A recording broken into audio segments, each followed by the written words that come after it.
Hello, welcome to Meet the Thriller Author, a podcast that features interviews with authors of mysteries, thrillers, and suspense novels. My name is Alan Peterson, and I am your host. I am also an author of thrillers, and that is why when I decided to start a podcast where I would be interviewing fellow authors, I decided to focus on the genre that I write in and that I love, which is the thriller genre. And for simplicity's sake, by thrillers here, I'm talking about books that you would find in Amazon's mystery, thriller, and suspense category, as well as its subcategories of crime fiction, such as police procedurals, psychological thrillers, espionage, those type of novels. These are the authors that you'll be meeting during this podcast. Okay, so with that out of the way, stay tuned for the latest episode of Meet the Thriller Author.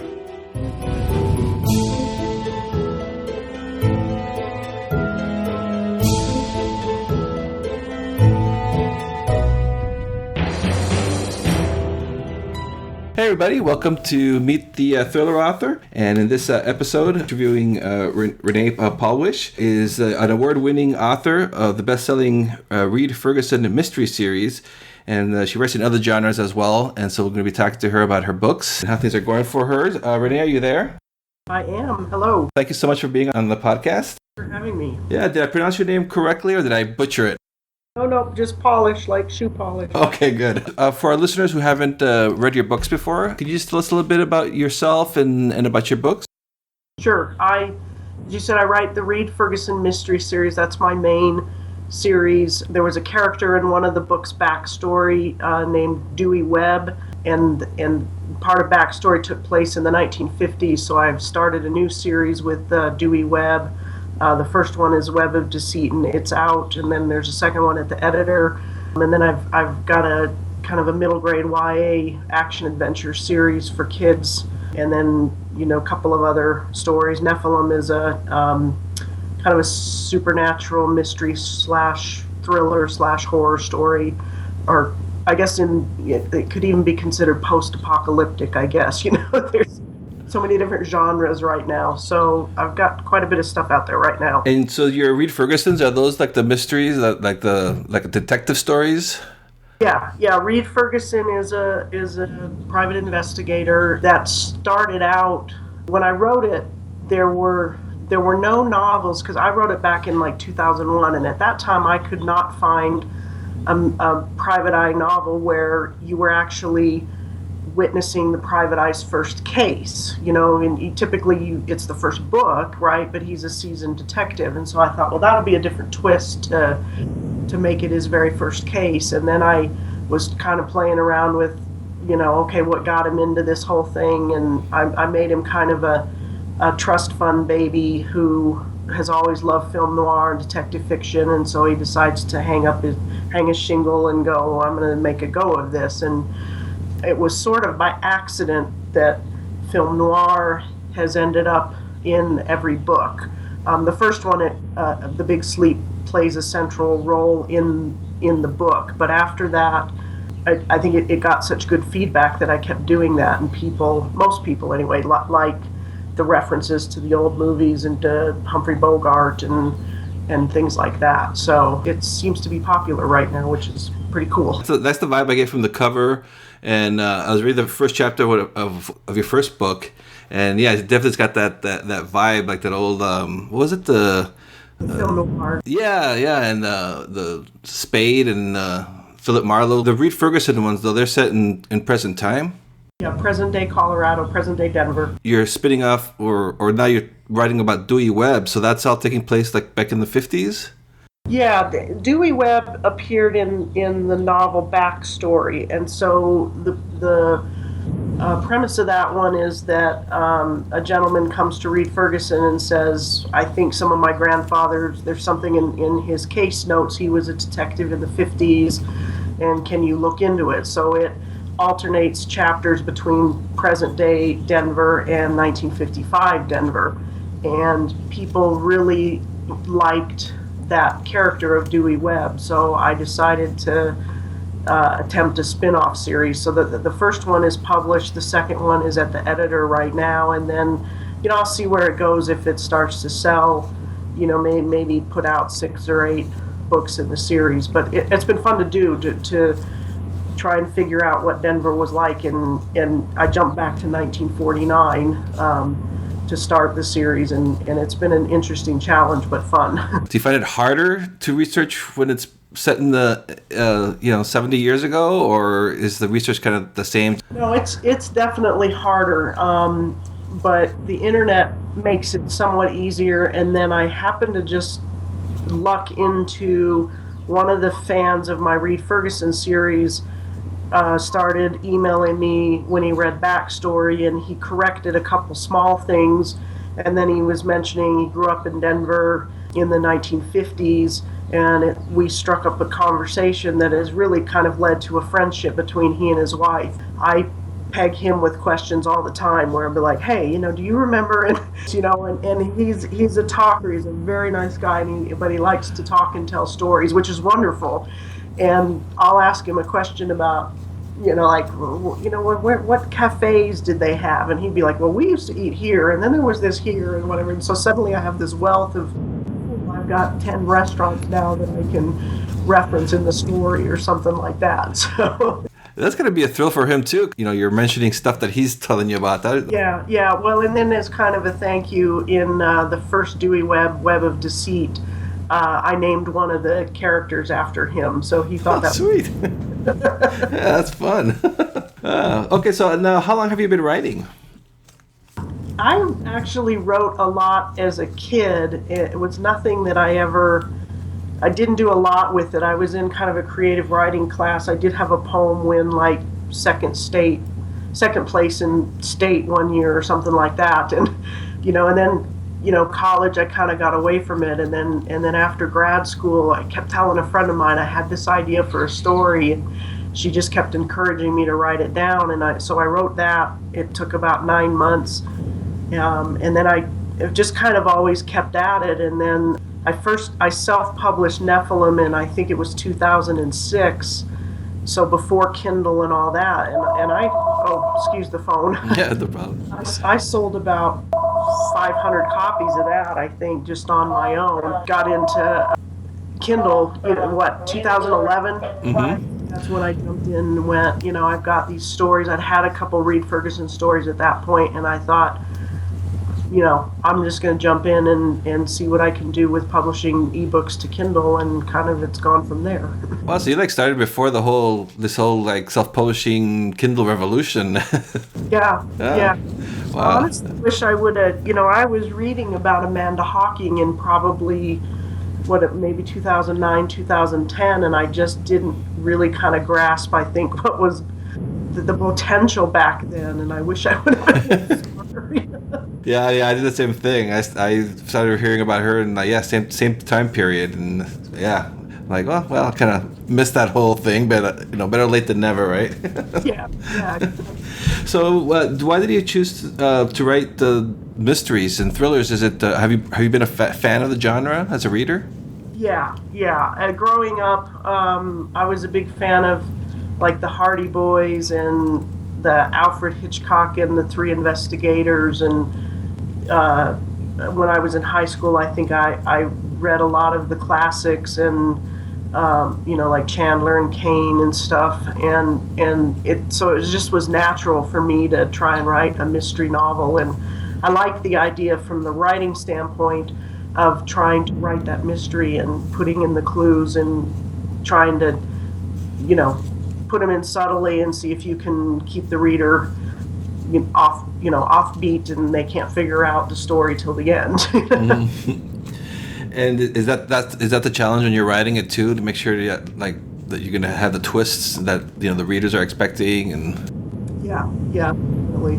Did your favorite authors, did they influence your writing today? I think yes. It's hard to say. I don't think I've never taken any formal writing classes or anything like that. I think a lot of it is kind of intuitive, and then talking to other authors, and I did a few critique group type of things a long time ago. One author that I talked to quite a bit was Dennis Lehane, and this was back when authors would do more signings than they do now. And we shared a few things. He shared some of his stuff on writing and things like that. So I'm sure. I think that the more you read stuff, I think it probably just on some level comes out in your writing, whether you realize it or not. Yeah, that's a good source too. Dennis Lehane is one of my favorites. What are some of your favorite thriller writers or mystery writers now? Is it Dennis Lehane and any others? Yeah. Yeah, I like Dennis Lehane. I wish he would have done more of the Patrick and I'm drawing a blank on her first name. But that De Niro character. I wish he would have done more with them, and I think he's kind of done with them. I like Michael Connelly. A lot of authors. I like their earlier stuff. I think they can tend to get a little stale as they, continue a character. I like Robert Craze. I liked some early Lee Child, but I think his is kind of getting a little stale. So read a lot of different mystery authors. I mean, I read Sue Grafton, but I think she got stale a long time ago. But I want to find out how she ends it with Kinsey. Yeah, it keeps going. Yeah. And so, where do you get the ideas for your books? Kind of all over. I mean, I will.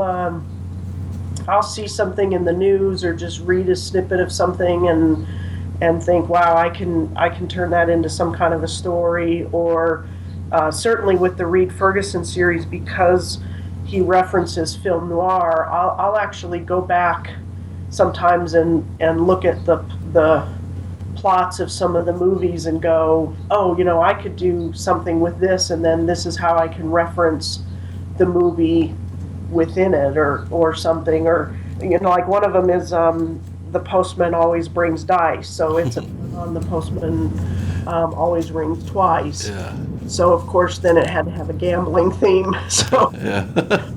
So it kind of all over, And how many books do you have in that series? I just released the 13th, and then there's a Kindle Worlds novella and short story. Oh, wow. And the Kindle Worlds, what world are you writing in there? The Sidney Rye Vigilante series. So I pulled Sidney Rye, and she comes to Colorado. Her character comes to Colorado and is involved in an investigation with Reed Ferguson. Oh, that's cool. Yeah, I've looked at that Kindle Worlds, but I haven't taken a stab at it yet. How did you find that? Was that different to write versus writing in your world? I know Emily Kimmelman, the author of that series, so she invited me to be a part of it, of the initial launch. And it was an interesting experiment. I'm not sure I would do it again, because I was hoping that there would be more kind of crossover of her fans wanting to read my books, and I think there was a little bit of that, but not as much as I hoped for. Mm-hmm. But it was, from a writing standpoint, it was fun to try to take her character, because her character, Sidney Rye, is a vigilante. She's a real rough around the edges woman, and in my opinion, anger issues, And then Reed Ferguson is really just kind of this nice guy that's trying to do right. And so it was an interesting challenge to take kind of these two almost moral opposites and go, how can they solve a crime that both of them can feel like they did what they could with it. So it was interesting. And in the process, is that at the end, does it have to get approved by the creator of that world? It doesn't have to. In her case, I think she wanted to read some of the stories and offer some suggestions. And so, like, her main suggestion to me was there's a dog, Blue, that's in her stories, and she said, you need to bring him into the story more. But no, when you anybody could go in and write in one of those worlds if they wanted to, and the author doesn't necessarily have any say over that. Oh, wow, interesting. Oh, yeah, because you had a personal relationship with her before. Okay, I didn't realize that it was that free, kind of a free for all. Yeah, it's kind of Amazon's own version of fan fiction. So, okay. And the initial thing that why people didn't want to get into it was because you could lose copyright over your own characters. So of course authors are like, "Oh, I'm not going to do that." Mm-hmm. And now I don't. I retain the rights to Reed Ferguson and it was his then girlfriend, now wife, Willie, and all the other characters. If I created anything new, it remains Amazon's copyright. But I didn't end up doing anything new that I cared about. So that's interesting.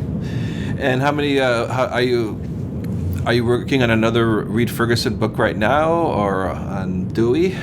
I'm in the beginning stages of trying to figure out the next Reed story, because I just yesterday turned a Dewey Webb novel over to the editor, so I'm kind of in that what am I going to do next phase. And what I'd like to do, if I can think of the story, is I'd like to write a couple of short stories that then I could release between novels.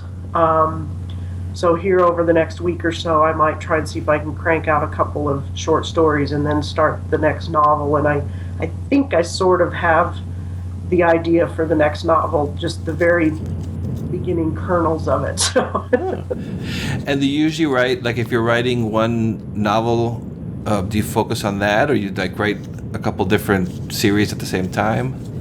No, I'm pretty much a one novel at a time. I read a Louis L'Amour's autobiography, and he could write 2 or 3 things all at once, and I haven't been able to match that. Yeah, isn't that amazing? And that's like on a typewriter. Yes, no doubt. Oh wow! And so I saw noticed in your biography you also written in other genres like horror and young adult.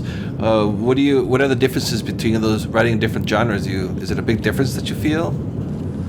Yeah, Nephilim was kind of funny because I had written 2 Reed Ferguson books, and I was at that time, this was like 2002, 2003, and I was like, well, I'm going to try and get an agent and whatever. And then I started rereading Salem's Lot, and I had a dream that ended up being kind of the kernel of the story for Nephilim, and I stopped and wrote that, and it took a year or so to write and then edit it and polish it up.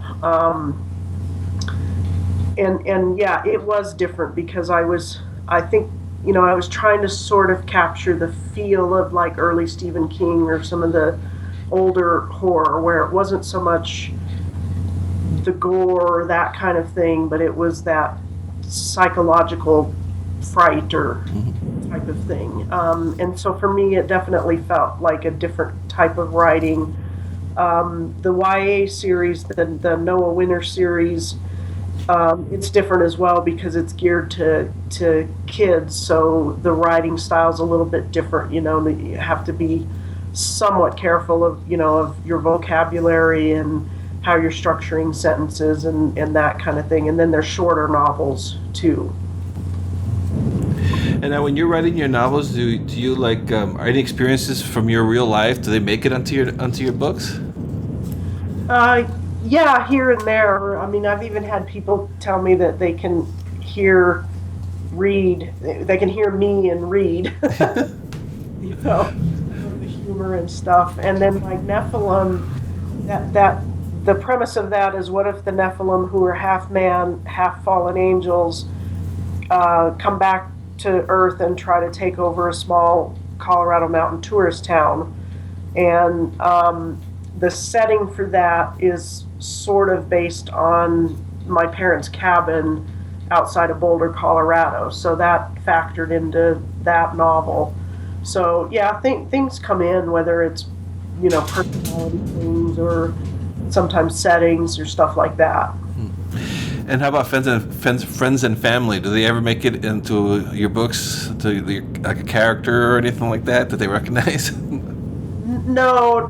The only thing I ever did was my cousin kept saying, well, she wanted a character named after her. She wanted a character named after her. And so I finally had this character that was sort of this druggy kind of woman, party. And I named her after my cousin. Says, there you go. You're welcome. Yeah, thanks a lot. But no, because I do worry that, you do worry a little bit that you don't want to offend anybody. Although Reed's mother has aspects of my mother in her, and my mother would be horrified if she ever heard that. Yeah. And so, what are some of the, when you're writing your novels? What are some of the challenges that you encounter? I mean, is it like, what do you find most challenging, like the actual writing, or doing the research, or getting ready to get in the right mindset? Sometimes it depends on the day. Yeah. Because I'm definitely a pantser. I do not plot from start to finish, and although there are times I wish I could, I just can't. I can't envision the whole story. I kind of, and to me, I think you can lose surprises if you're trying to just go off an outline. I might have some general flow of the story, and sometimes I sort of know how I want it to end, but I don't know chapter to chapter. And so sometimes in the middle of a story, I can kind of get stuck where I'm like, okay, I need it to go here, but I'm not sure how to do it, or something like that. And I have a friend that I'll talk to, and we work through things, or sometimes it's just taking a walk or something like that, and I just start thinking it through, and this could happen, well, no, this you can't because of this, or whatever. So it really just kind of depends, because there's some days that the words just seem to flow, and there's other days where it seems like I'm struggling to get a chapter out. And do you write every day? I try to. When I'm starting a novel, I try to do a chapter every day, and I don't always make that. So generally, my books generally seem to be about 30 chapters, and so my goal was always to do it in a month, but I never do quite that. It's probably more like 5 weeks or sometimes 6. But yeah, I try to write something every day when I'm working on a novel. And do you use any writing software, or you use good old Word? Or? Yeah, no, I was talking to somebody about that yesterday, because he was like, you need to use Scrivener. I don't. I use Word. I probably should get into Scrivener. I had a copy at one point. I don't know that I still do, because like he was saying, even just the basic stuff is pretty easy to pick up. But no, I've just generally I've done words for so long. Mm-hmm. It just seems weird to switch to something else. Yeah, it's working for you. 13 novels, or more than 13 because you of the other ones. Yeah. Yeah, I seem to be doing all right with Word. Right. So where do you usually write? Location-wise? Yeah. Well, right now it's kind of anywhere. I'm actually sort of in transit, where I sold my house and I bought land, and I'm living in somebody's basement now, so I don't really have my own space. I used to kind of need my office stuff around me. I had some books, and I collect sports memorabilia, and I kind of had my space that I needed to be in, but I've gotten now where I can write just about anywhere, whether it's at the laptop or sitting in a car waiting for somebody or something like that, and I'll jot down words and so. Yeah, oh yeah, that's the nice thing about about it too, right? You can really do it from anywhere as long as you got your laptop. Yeah, exactly. Yeah. And what keeps you going, writing your stories and putting the work in? Some of it is the dream to write for a living, which I'm not there yet. I still have a job, but the more I do it, I don't think I could stop, because there's just that piece of wanting to see where the characters go, and just even though sometimes it is work to produce a novel, when you finish it, it's a really cool feeling to go, wow, there's another one under my belt, and let's see what people think of this story, and did it accomplish what I wanted it to, and there's a lot of other stories in my head that I still want to tell, so all of that kind of keeps me motivated to keep going. And do you still find time to read? Not as much. Yeah, I can imagine. I wish. I had a job that I had to use public transportation, and I would read to and from work, but I haven't done that in a year, and so I don't get nearly as much reading time in. It's one of the things I miss, but with having a full-time job and then trying to do so much at night, there just isn't as much time to read as I wish there was. And do you interact a lot with your readers? You like on Facebook and all that good stuff? Yeah, and I also have a mailing list, and then I have a beta group or a launch team that helps with they'll read the book ahead of time and spot typos and stuff, and then they review it once it goes live. And there's a private Facebook group for those people, and I'll interact some with those guys there as well and chat, and so it's nice. I definitely try to get emails out maybe a couple times a month and just kind of be personable with people and let them know what's going on, and just try to build a fan base where people care about you, and then I think if they care about you, they're going to care about your writing and your stories as well. Mm-hmm. Yeah, absolutely. Yeah, especially nowadays, it's just people expect a lot more. It's not as big of a deal anymore to be able to reach out to a writer as before. It was like such arm's length. Now that's gone now. Right, exactly. Yeah, and I did notice for the for the listeners that on your website you're giving for joining your mailing list, they could get some freebies, some good stuff, huh? A couple books and a story. Can you tell us a little bit about that? Yeah, I just it's called they call it a reader magnet. Yeah, it's basically if you in exchange for your email, I'm going to give you a couple of stories.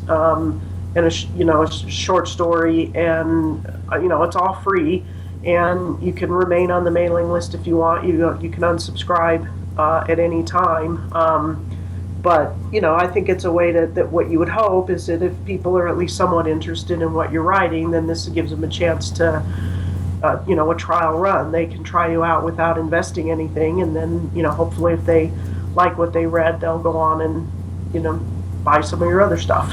Yeah, that's cool. And if for the listeners, I'll have a link on the website, but it's RenéePawlish.com. If you go there, you'll be able to see her offer for that. Yeah, and I do other things too. I don't want, I think it's important to not just be the, buy my books. And, I run contests for things, for books, I've done Kindles before. I'm looking at doing some tchotchkes, like mugs or keychains or, that type of thing. And I try to give the people on the list, previews of upcoming things. And I've given away one October. I gave away one of my short stories, so that type of thing. Because I don't want it, I want people to feel like, hey, this is it's a fun experience for them to be a part of the list. Oh, that's great! Yeah, and you also you also run you're running a promotion where you've gotten together a whole bunch of different mystery writers, right? Right. Yeah, right. Yeah. Can you tell us a little bit about that? I think that's coming up in June, right? Right. Yeah, that's RenéePawlish.com/promo, and what I'm doing is just gathering a bunch of mystery and thriller authors, and we just are promoting. I think it's going to alternate between free and 99-cent books or 99-cent box sets or something. And this is all. I'm not charging anybody to be on the list. Nobody on the list. We're not asking for emails or anything. It literally is just come to the page, scroll through the covers, and if something strikes your fancy, click on the cover. It'll take you to Amazon, and you can check out the book. And oh wow, I didn't realize it was that direct. That's awesome. Yeah, so it's a way for all of us to share with people that we know in our mailing lists and social media and whatnot, and just hopefully, as readers, they might discover somebody that they wouldn't have heard of otherwise. And then, like I said, there's because I know people do get tired of, I don't want to give you my email or something, so, nothing to do with that. It's just, if you like a book, give the author a try. Yeah, that's great too. That's what I like about the writing community too. Is like authors like yourself helping out other authors. Putting this together, organizing it, just kind of helping each other out. Even though theoretically you could be all competitors, but instead of being all cutthroat, everyone's helping each other out, which I think is so cool. Yeah. Well, no, I mean, even, like you and I interacting, and then it's like, hey, why don't you have me on, I'd like to interview that type of thing. And I there is a really good community of authors out there that are sharing what they are learning and encouraging, and it's really cool to see, because there's plenty of readers out there, and there's no need to be in competition with each other. And yeah, it's like sharing. It's like if you read there's an author you like or a book you like, you want to share it and tell everybody. So it's a great way of doing that. Right. Yeah. All right. So, is there anything else that you'd like to tell to our listeners before I let you go? You know what? It's been a whole lot of fun, and I would, if people want more information, check out my website, or on Amazon, and you can try a couple books for free and see if you like them or not. And I run deals here and there, and Reed Ferguson. It's funny because I think I sort of have created a new genre of like comedic noir. Yeah. I was going to ask you about that, because you actually use comedy in there. It's a mystery, but there's a comedic bent to it. Because I read the first chapter. Yeah. Yeah. Is that just because is that coming from your own personality, or how did that go? Yeah. No, I can be a smart ass. Like I said, there's definitely me and Reed, and and the thing is a couple people are like, well, it was a parody of noir, and it really isn't that. Although in some, I can see how people would take it that way, but it really is just, they have, some of the stories are darker than others, or have a darker theme around it. But yeah, there's definitely elements of humor mixed in, and as the series have gone along, it's very light romance between Reed and his girlfriend, who then becomes his wife, and but yeah, the comedy is definitely there as well. Do you find comedy or your humor go into your other books as well, in the other genres? No, I really haven't. Like, the Dewey Webb was very intentional to be kind of a hard-boiled noir kind of book, and so a few people have criticized the Reed Ferguson because he doesn't shoot people, or they're like, well, he doesn't always have his gun, but that was very intentional, because he even references in some of the books where he says he would like to be like James Garner from the Rockford Files, and James Garner was like, I don't carry a gun because I don't want to have to use it. And that's kind of Reed, where he really doesn't want to have to shoot anybody. But then, like the Dewey Webb, he's very different. He's not afraid to slap people around or whatever to get what he needs, and that was very intentional to make him not a 1950s Reed. I wanted him to be his own character and his own personality. And the Noah Winter books, they have probably a little bit of humor, but they're very fast-paced action adventure. Boys especially love them because it's all about scuba diving and searching for treasure and things like that, and they really like that. So yeah, probably Reed Ferguson is the only one that's truly intentionally meant to be funny. Well, it's like you've hit something there, because when I was doing a little research before getting on doing this interview, I mean, your reviews for all those books are incredible. Very very good, high reviews on Amazon. So you're struck a chord, that's for sure. Yeah, it's been a little bit difficult to market, just because people see the covers and they think noir, and it's not necessarily noir. And they're very clean books too. I intentionally don't have swearing or sex. It's just alluded to, and a lot of people appreciate that. I think there's a lot of readers that get tired of all the sex and swearing in books these days. and so it's definitely, there's an audience there for that as well. And yeah, they can be a little difficult to market. Well, it's like you said, there's a lot of readers out there with a lot of different tastes, so it's an exciting time to be doing this, huh? Yes, absolutely. All right, well, we'll take any more of your time. I want to thank you very much for coming on the show and letting us know about your books and your story. I really, really appreciate it. Thank you for having me. It's been a lot of fun. Thank you for listening to this episode of Meet the Thriller Author. You can learn more about this podcast and about future interviews over at the website at www.thrillingreads.com/podcast. And if you haven't done so yet, I'd like to invite you to subscribe to this podcast on iTunes. You can do it on Stitcher, or you can do it by email over at the website. I'd also like to invite you to join the mailing lists so you never miss an episode.